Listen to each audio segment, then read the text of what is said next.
was July of 2004, and Bill Murray was enjoying the peak of an extremely successful career. Not only had the iconic actor starred in some of the most beloved comedies of the 20th century, including Ghostbusters and Groundhog Day, he'd voiced the main character of the recently released live-action Garfield movie. It'd been a financial success, but it was a critical flop. Not that this bothered Bill. He was happy with the performance and the paycheck. What he wouldn't be quite as happy about was the horrifying encounter he was about to have with SCP-3166. On July 8th, Bill was enjoying a cold drink on the porch of his luxurious Beverly Hills home. The sky was beginning to darken as the sun set in the west. It was a blissful evening. His wife Jennifer was inside, watching TV. Nothing seemed particularly out of the ordinary until he noticed a quick flash of orange in the distance.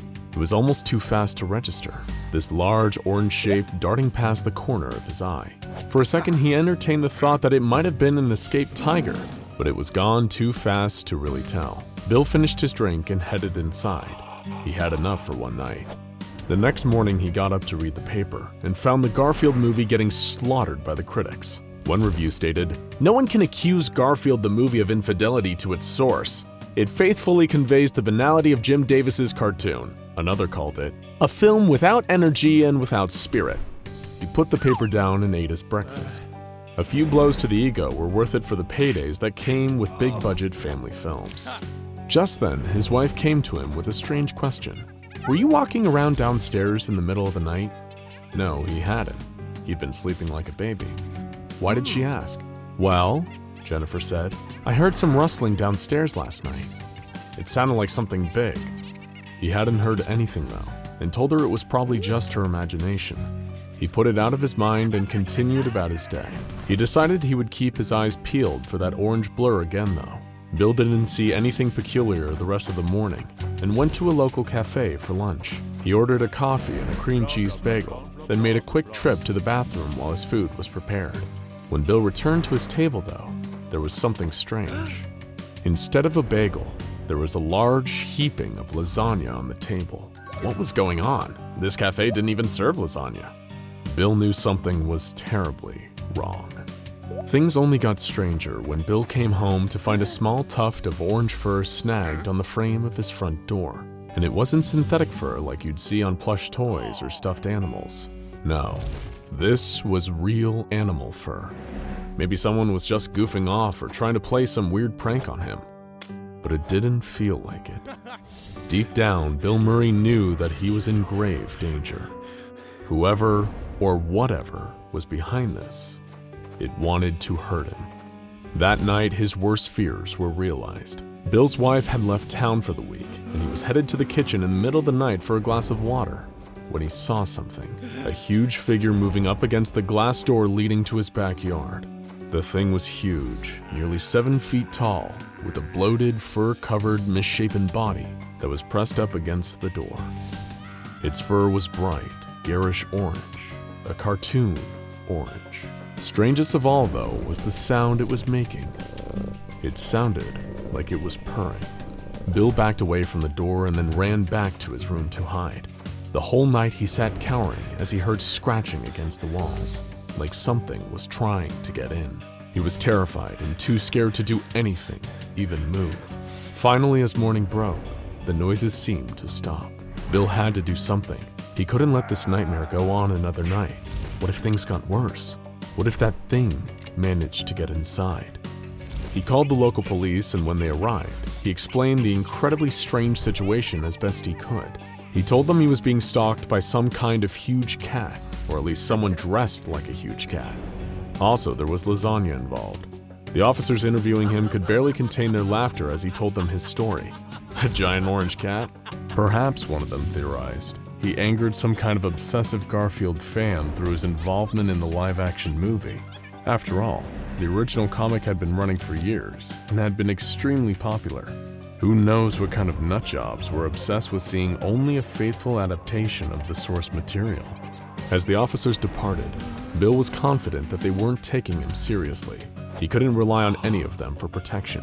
Thankfully, from a multi-decade movie career, he had plenty of disposable income, and decided to hire a private security team to protect him while he looked into this mystery. He had 2 trained bodyguards positioned around his home at all times for the next month. They were armed and given the cryptic orders to fire on anything orange. Meanwhile, Bill began to fall down a Garfield rabbit hole. He felt strangely compelled to research all the Garfield media he could find, as though the answer to his terrifying situation was somehow hidden between the lines. Bill explored the entire backlog of thousands of comic strips. He read the books and interviews with Jim Davis. He watched the cartoons and straight-to-DVD animated movies. Ironically, for a guy who'd recently portrayed the lasagna-loving orange cat, Bill had never felt quite so immersed in the character before. He found the strange pathos in the routine of Garfield and his friends. One particular comic really piqued his interest, though. Originally published in October of 1989, the comic began with Garfield being woken up by a strange chill, an almost eerie sensation. The character observed aloud that he didn't feel like he was in his own home. He explored his little home further, trying to find his owner John or his housemaid and sometimes nemesis Odie, but found nothing. As Garfield remarked on feeling alone, a purple speech box delivered the sinister message. "You have no idea how alone you are, Garfield."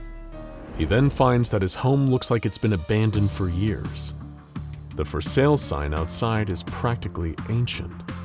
Garfield slowly comes to a horrifying revelation. Everyone really is gone, and his adventures and friends now exist only in his imagination. He's trapped in a prison of his own creation, trying to stave off his endless loneliness, in denial about the reality of his situation.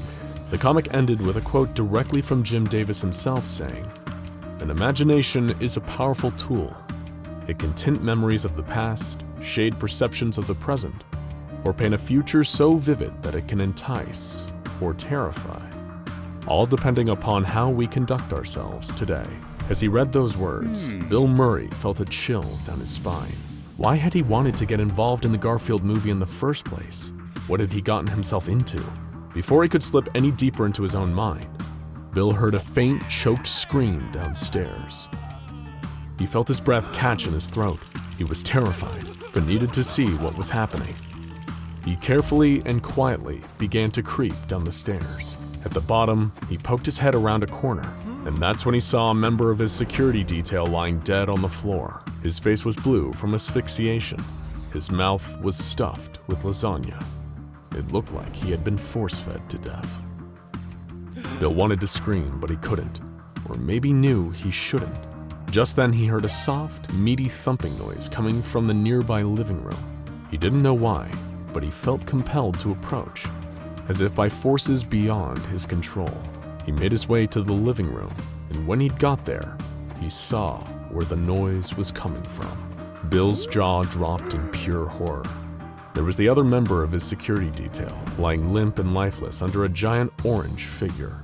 It was a grotesquely huge creature, wearing what looked to be a kind of crude Garfield outfit made of sewn-together cat pelts. It stank of pasta and rotten meat.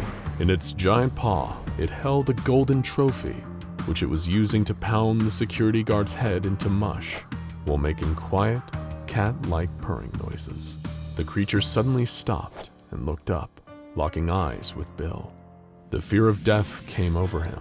He froze as the giant, freakish Garfield stepped over Donnie's corpse and began to come towards him. Bill turned and ran, but Garfield was gaining on him. Before he could make it to the front door, the creature knocked him over. He was laid out on the ground, looking up at it as it reached into its own body cavity and began to pull out handfuls of lasagna. He was about to shove a wad of the horrible, decaying pasta into Bill's mouth when suddenly a ding was heard, and the creature stopped. It looked up, as if sniffing the air, and then suddenly turned and lumbered towards the kitchen. Bill watched as the Garfield monster entered the kitchen, where somehow there was a steaming hot fresh lasagna sitting in the open oven. The creature had sensed the presence of external lasagna and felt the compulsion to integrate it into its body, grabbing fistfuls and shoving it into itself. Just then, a group of highly trained SCP Foundation personnel burst into the room and subdued the creature. It had been an ambush, The Foundation had been tipped off to the presence of the creature by monitoring the local police department dispatches, and the report of a 7-foot-tall comic book cat terrorizing a Hollywood actor was definitely worth looking into. The monster that had almost taken Bill Murray's life was SCP-3166, a deadly pataphysical being that tends to manifest around people somehow involved in the Garfield intellectual property. It appears whenever the public perception of Garfield falls out of favor, and because Bill had starred in the critically panned Garfield movie, he was currently at the very top of SCP-3166's hit list. Thankfully, he managed to survive his terrifying ordeal, and was administered amnestics by Foundation personnel so that he could return to his normal life.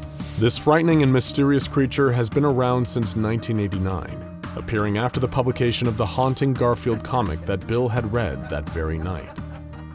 It appeared in the office of United Media, who were the publishers of the Garfield comic strip at the time, and began wreaking havoc.